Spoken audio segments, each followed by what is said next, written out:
Welcome to Dimensional Shift, where we explore and actively deprogram ourselves, seek the truth of reality through expanding our perceptions, and focus on full remembrance of our true selves. As we begin to connect to our true selves, we will also see the truth of this illusory reality and the way it controls us through our manipulated perceptions. As soon as we fully remember our true selves, we will also see the enemy for what it is and how to rebalance the system by freeing ourselves and assisting others to do the same, creating a domino effect into the evolution of human consciousness.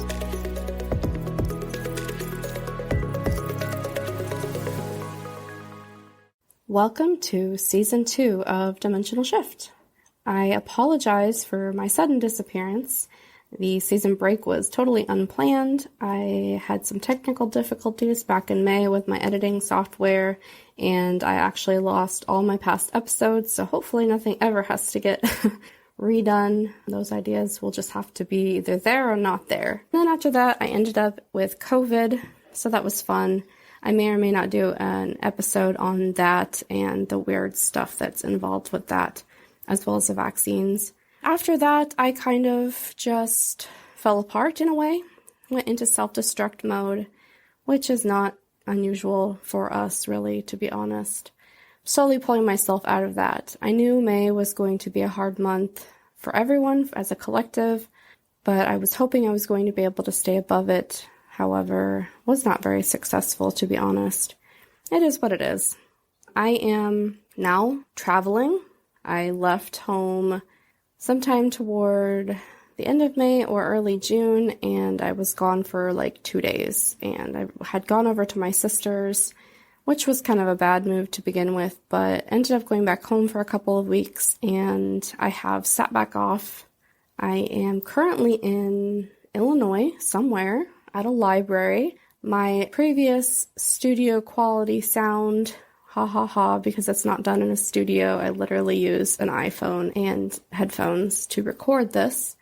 But the sound may not be quite as good in the future, as I will be moving around and recording in different locations. Right now I'm at a library. There's a little bit of street noise, but I am in a quiet study room, so I'm hoping that I'll be able to find different places to record in that won't be too distracting.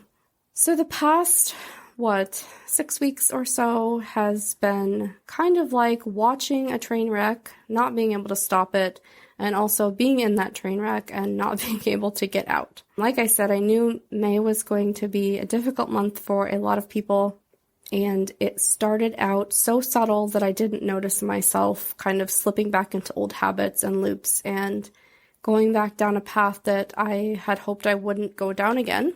Has been difficult to pull myself back up and also reflect on what I've gone through these past 6 weeks. The week before I got COVID, I had quit my job and I was still at home, but I was doing my own thing during the day, going out and walking a lot and doing a lot of meditation and starting to write the book that I'm hoping will get written this summer, all that kind of stuff. And then I got COVID, and suddenly all of my stamina was gone, and while I didn't get very sick physically, it did affect me where I stopped meditating. I was too ill to focus on anything, and I slept all the time, and so I wasn't walking, and then suddenly the old patterns were back, and it just threw me way off course, unfortunately. And a lot of you have reached out to me. I'm so thankful that people have reached out and said, hey, are you okay? What happened to the podcasts? Are there going to be more? And I am so grateful that you all have reached out like that, because for a long time, and still to some extent, I feel like I'm just talking into the void, and I get very little actual feedback on any of the episodes. I see statistics on my dashboard for my hosting, but there's no conversation. I literally feel like I just sit here and talk to myself, and, hopefully someone listens and maybe joins the Discord, and then maybe I'll be able to converse a little bit. But complete random strangers have reached out and said, are you going to do more episodes? And so I'm very grateful to all of you who have done that. And it's really kind of got me back on track, just to know that whatever ramblings I do on here, maybe are making a difference. And at least if it's just to let you know that you're not alone and things really suck right now, and unfortunately they're going to get worse. So going back to this idea of watching a train wreck happen and also being in the train wreck and not being able to do anything about it. This is kind of what I feel like the true self is, in a way. Let me explain. Actually, it was right after I started getting over COVID, I had this experience. And some that I've explained it to have said, oh, that was ego death. And I'm not sure that that's exactly what it was. So what happened was I was in a really deep meditation. I went into basically a trance for about 5 hours, and I had several revelations. But the first one was this feeling of zooming out. And if you want to think of like zooming out on a cosmic level where I could see the entire universe and existence and whatever. And so I was almost like becoming one with source in a way. That's kind of how I would describe it. Because there was no I am. I was very much in the observer state, but it was almost beyond the observer state. And there was no I am. There was no knowledge of my existence, except there was only knowledge of my existence. And there was no true individualization. I literally felt one with everything.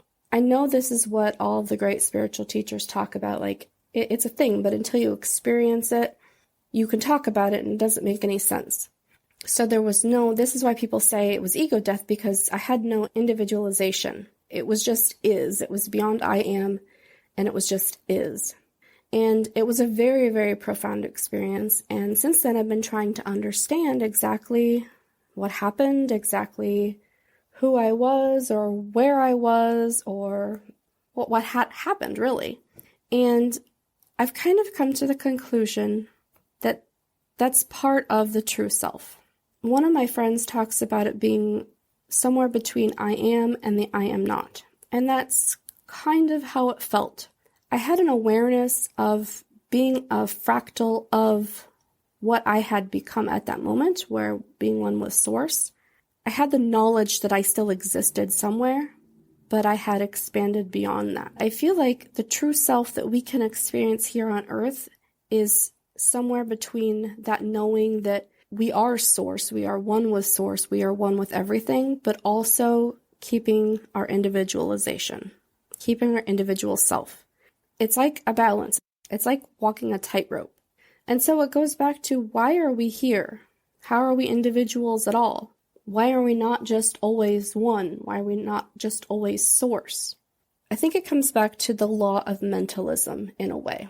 So in alchemy, the law of mentalism is that all is happening in the mind of God.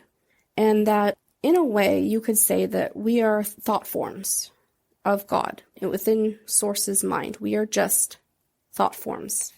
And our purpose is to solve problems.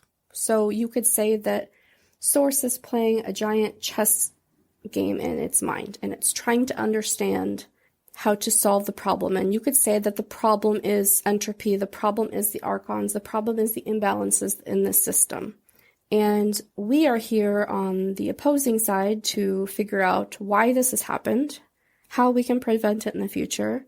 And underneath all of that, in a larger way, Source is trying to understand itself just as we do. So then that begs the question, is there a source beyond that our source is just a thought form of trying to figure itself out? Like, it's just fractals everywhere. But you can say that knowledge is knowing that you should brush your teeth.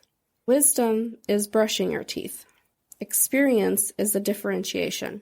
So if Source knows all, then we are the experience. And just as we say that you can know something spiritual, like I was talking about being one with Source, you can know that that's a thing, but until you experience it, you don't have the wisdom.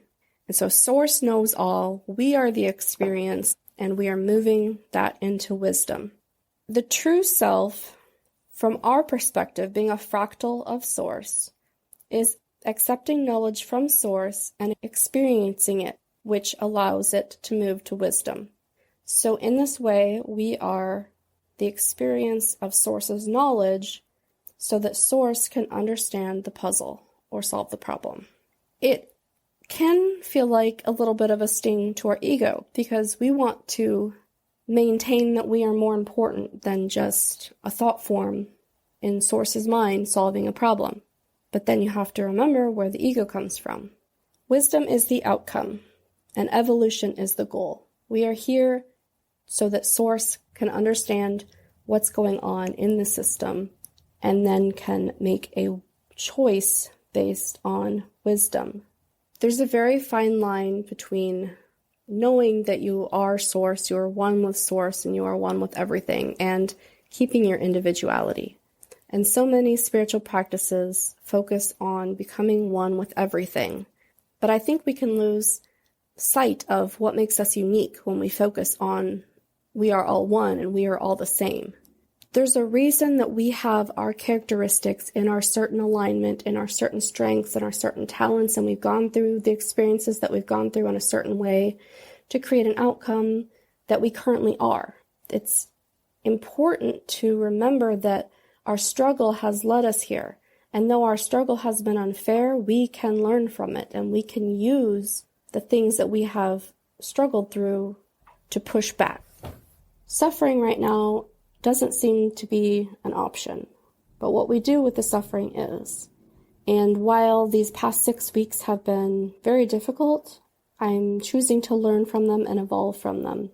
And I think that's what's important, is that we keep moving forward and we keep evolving, because the only other option is entropy, and we all know what happens with entropy. So there's a really great quote that I'd like to end with. It's from a movie called Mind Gamers. It was on Netflix. It's not that great of a movie, although it does reveal some agendas that most people are not aware of. At the very, very end, it has a quote. It's just written on the screen, and it says, "The truth can't be told. It has to be learned." So Source has the knowledge. We have the experience. Together it leads to wisdom.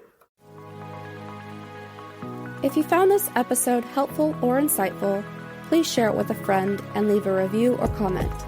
Make sure to subscribe so you never miss an episode. I host twice weekly open discussions on the podcast topic on our Discord server. If you'd like to join, head to dimensionalshifter.com/Discord. If you're on Reddit, come join the subreddit r/dimensionalshifters or send me a DM. My username is dimensionalshifter. Keep deprogramming, keep connecting, keep listening to your intuition. This is it. This is what we've been searching for our whole lives. Connection to our true selves.